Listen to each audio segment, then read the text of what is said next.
അത്യന്തം നാടകീയവും ആശങ്കാജനകവുമായ സംഭവവികാസങ്ങൾക്കാണ് തിരുവനന്തപുരം അന്താരാഷ്ട്ര വിമാനത്താവളം ഇന്ന് സാക്ഷ്യം വഹിച്ചത്. മോശം കാലാവസ്ഥ മൂലം അബുദാബി കൊച്ചി വിമാനം രാവിലെ 6:40ഓടെയാണ് തിരുവനന്തപുരം വിമാനത്താവളത്തിൽ ഇറക്കിയത്. തിരുവനന്തപുരത്ത് ഇറങ്ങില്ലെന്ന് ശഠിച്ച യാത്രക്കാർ പൈലറ്റിനെ കോക്പിറ്റിൽ നിന്ന് ഇറങ്ങാൻ അനുവദിക്കാതെ തടഞ്ഞു നിർത്തി.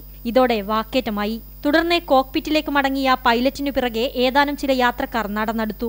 പരിഭ്രാന്തയായ പൈലറ്റ് രൂപാലി വിമാനം റാഞ്ചുന്നുവെന്ന സന്ദേശം വിമാനത്താവള അധികൃതർക്ക് കൈമാറി. ഇതോടെ രാജ്യം മുഴുവൻ പരിഭ്രാന്തിയിലാട്ടി വാർത്ത കാട്ടുതീ പോലെ പരന്നു. വിമാനത്താവള അധികൃതരും സംസ്ഥാന പോലീസ് അധികൃതരും കുതിച്ചെത്തി. ആന്റി ഹൈജാക്കിംഗ് സെൽ പ്രാഥമിക അന്വേഷണം നടത്തി. വിമാനത്തിൽ നടന്ന സംഭാഷണങ്ങൾ റെക്കോർഡ് ചെയ്ത ബ്ലാക്ക് ബോക്സ് പരിശോധനയ്ക്കായി എടുത്തു. വിമാനം റാഞ്ചാനുള്ള ശ്രമമല്ല, വൈകാരിക പ്രതികരണം മാത്രമാണ് യാത്രക്കാരുടെ ഭാഗത്തുനിന്നുണ്ടായതെന്ന് പ്രാഥമിക അന്വേഷണത്തിൽ ബോധ്യമായി.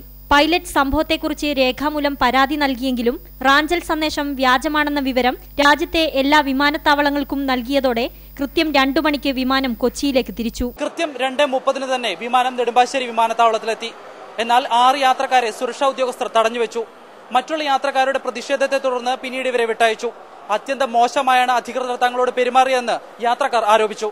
അത്യധികം ക്രൂരമായ നടപടിയാണ് എയർ ഇന്ത്യയുടെ ഭാഗത്തു നിന്നുണ്ടായതെന്ന് യാത്രക്കാർ പരാതിപ്പെട്ടു. അൺപ്രൊഫഷണൽ പൈലറ്റാണ്.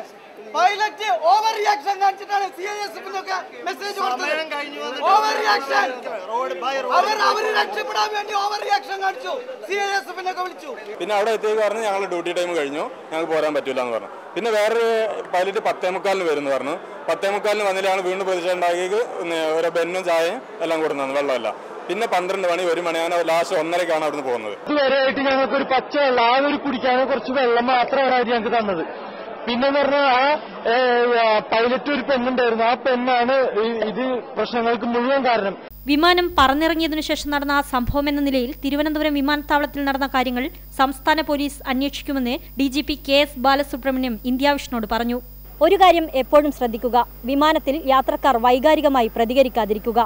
പ്രാഥമിക അന്വേഷണത്തിൽ വിമാനം റാഞ്ചാൻ യാത്രക്കാർ ശ്രമിച്ചിട്ടില്ലെന്ന് ബോധ്യപ്പെട്ടെങ്കിലും പൈലറ്റ് പരാതി നൽകിയ സാഹചര്യത്തിൽ സങ്കീർണമായ നിയമ നടപടികൾ യാത്രക്കാർക്ക് നേരിടേണ്ടി വരും. VV അരുണിനും കൊച്ചിയിൽ നിന്ന് അഭിലാഷ് വില്ലങ്ങാടിനുമൊപ്പം നദീർ അജ്മൽ, തിരുവനന്തപുരം, ഇന്ത്യ വിഷൻ.